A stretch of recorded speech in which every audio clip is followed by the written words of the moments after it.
देवः वायवस्थदेवः देवो वः सविता सविता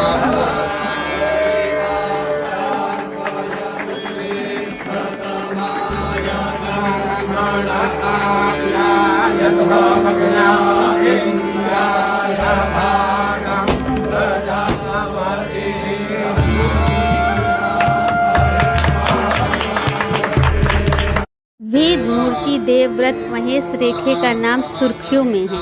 महेश रेखे ने काशी में 200 साल में पहली बार ऐसा काम किया है। उनकी तारीफ स्वयं पीएम मोदी ने की है। पीएम मोदी ने 19 साल के वेद मूर्ति देवव्रत महेश रेखे का अभिनंदन करते हुए कहा कि काशी से एमपी होने के नाते मुझे बहुत खुशी है कि ये अनोखा काम इस पवित्र शहर में हुआ। उनके परिवार, कई संतों, ऋषियों, विद्वानों और पूरे भारत के संगठनों को मेरा प्रणाम, जिन्होंने उनका साथ दिया। ऐसे में मैं आपको 19 साल के देव मूर्ति देवव्रत महेश रेखे ने जो दंडक्रम प्राणायाम किया है, उनकी चर्चा दुनिया भर में क्यों हो रही है, इसके साथ ही बताएंगे कि आपको दंडक्रम प्राणायाम क्या होता है, 2 साल पहले कहाँ हुआ था और वेद मूर्ति देवव्रत महेश रेखे कौन हैं, कहाँ के रहने वाले हैं, वो करते क्या हैं। सबसे पहले बताते हैं कि दंडक्रम प्राणायाम क्या है। शुक्ल यजुर्वेद की मध्याह्नी शाखा के करीब 1000 मंत्रों को दंडक्रम प्राणायाम कहा जाता है। यह कठिन परीक्षा है जिसमें इन सभी मंत्रों को कंठस्थ कर सुनना होता है। श्रृंगेरी मठ के अनुसार दंड को अपने जटिल स्वर पठन और कठिन ध्वन्यात्मक क्रम परिवर्तन की वजह से वैदिक पाठ का मुकुट माना जाता है। दंडक्रम प्राणायाम में पदों को पाठ विशिष्ट शैली में उल्टा और सीधा एक साथ किया जाता है। इसके जानकार कहते हैं कि वेद पाठ करने के कुल 8 प्रकार हैं। उनमें से एक दंडक्रम प्राणायाम है, जिसे सबसे कठिन माना जाता है। इसमें सीढ़ी दर सीढ़ी आगे बढ़ा जाता है। उदाहरण के तौर पर एक से दूसरा पद पूरा कर लेने के बाद आगे बढ़ने के लिए फिर से पहला और दूसरे पद का पाठ किया जाता है और इसी क्रम में 1, 2, 3 पद गाने के बाद आगे बढ़ने के लिए तीसरा, दूसरा और पहला पद गाया जाता है। ऐसे ही प्राणायाम किया जाता है। प्राणायाम को करने में 1 करोड़ से अधिक शब्दों का पाठ होता है। आपको बताते हैं देवमूर्ति देवव्रत महेश रेखे कौन हैं। वेद मूर्ति देवव्रत महाराष्ट्र के अहिल्या नगर के रहने वाले हैं। उनके पिता वेद ब्रह्म ऋषि महेश चंद्रकांत रेखे हैं। वेद मूर्ति महेश रेखे सांगवेद विद्यालय वाराणसी के वटुक हैं। दंडक्रम प्राणायाम को बेहद ही कठिन परीक्षा माना जाता है। इसके लिए वेद मूर्ति देवव्रत महेश रेखे नियमित अभ्यास करते थे, जिसके तहत वो नियमित 4 घंटे प्राणायाम करते थे।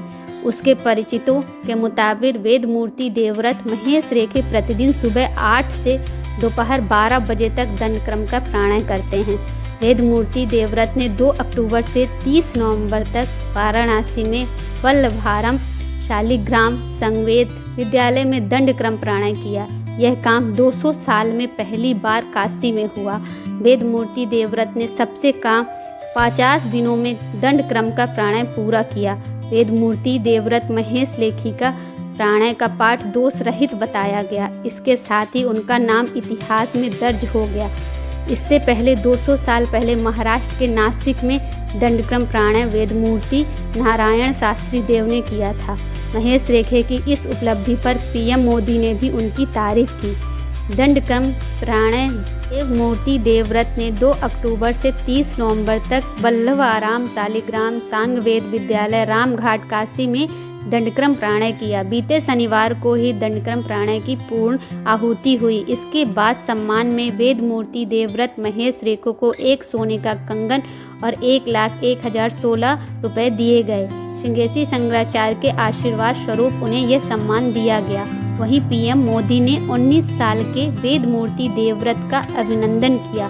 पीएम मोदी ने 19 साल के वेद मूर्ति महेश रेखे को लेकर पोस्ट किया, जिसमें उन्होंने लिखा 19 वर्ष के देवव्रत महेश रेखे जी ने ये उपलब्धि हासिल की है, वो जानकर मन प्रफुल्लित हो गया। उनकी यह सफलता हमारी आने वाली पीढ़ियों के लिए प्रेरणा बनने वाली है। भारतीय संस्कृति और आस्था रखने वाले हर एक व्यक्ति को यह जानकर अच्छा लगेगा कि श्री देवव्रत ने शुक्ल यजुर्वेद की मध्याह्नी शाखा के 2000 मंत्रों वाले दंडक्रम प्राणायाम को 50 दिनों तक बिना किसी अवरोध के पूर्ण किया। इसमें अनेक वैदिक रचनाएं और पवित्रतम शब्द उल्लेखित हैं, जिन्हें उन्होंने पूर्ण शुद्धता के साथ उच्चारित किया। ये उपलब्धि हमारी गुरु परंपरा का सबसे उत्तम रूप है। काशी के सांसद के रूप में मुझे इस बात का गर्व है कि उनकी ये अद्भुत साधना इसी पवित्र धरती पर संपन्न हुई। उनके परिवार संतों, मुनियों, विद्वानों और देश